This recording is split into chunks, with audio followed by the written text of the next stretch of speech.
you've mentioned that you traveled with Sonny and Chris Candido. Just Incredible was saying there was an uncomfortable moment once with him when Chris was in the shower of Sonny getting a little... Really?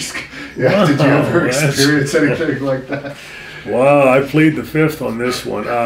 Yeah, you know, Tammy was known.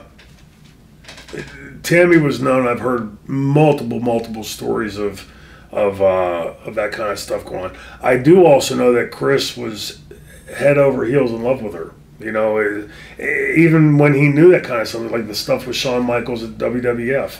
I was there that night, and it did happen. You know, and you know, to me, I'd be saying kick your ass to the curb. But you know, Chris really did love her, and there was an odd relationship between them, because I think most people put in that situation, having that kind of stuff done to them, would say, "Fuck this, I'm out of here."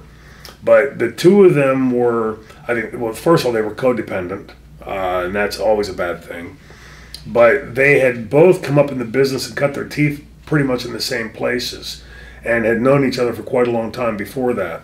So yeah, it doesn't surprise me what PJ, you know, if PJ said that happened, it wouldn't shock me. And I would never call PJ a liar if that's what he says. I believe it. In hindsight, I just, you know, I feel bad for Chris that Chris didn't have. I think it goes back to, like I said earlier, about Chris not having the self-confidence in himself to be that stone cold heel or you know, heroic babyface, because he was capable of both. I just don't think Chris had a lot of self-confidence in general, and I think with Tammy, he felt very comfortable with that, and so accepted a lot of it.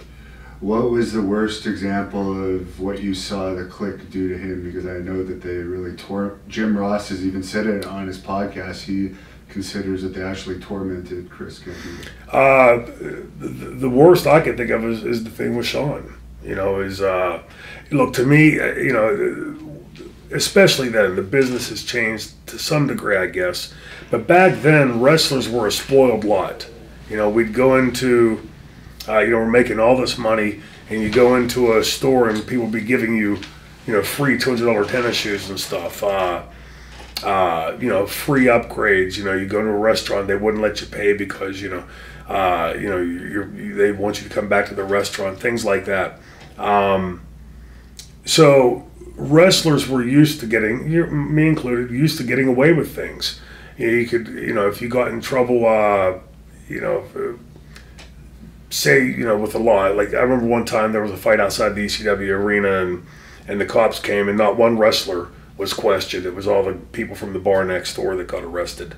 You know, so wrestlers are used to getting away with stuff like that, and I think, like, because of that, it's easy to lose sight of, like, the real world that most people inhabit.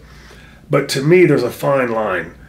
Screwing with somebody's wife or very close girlfriend, or even if she wants to, that's not the litmus test. The litmus test is you would never in a million years have to worry about if you and I were on the road together doing something like that. And I would hope the same thing, vice versa. So I think there's some things that I don't care, you know, what your position is in the company, what stroke you have with the boss. There's things that you do and there's things that you don't do. And that was just a goddamn asshole move.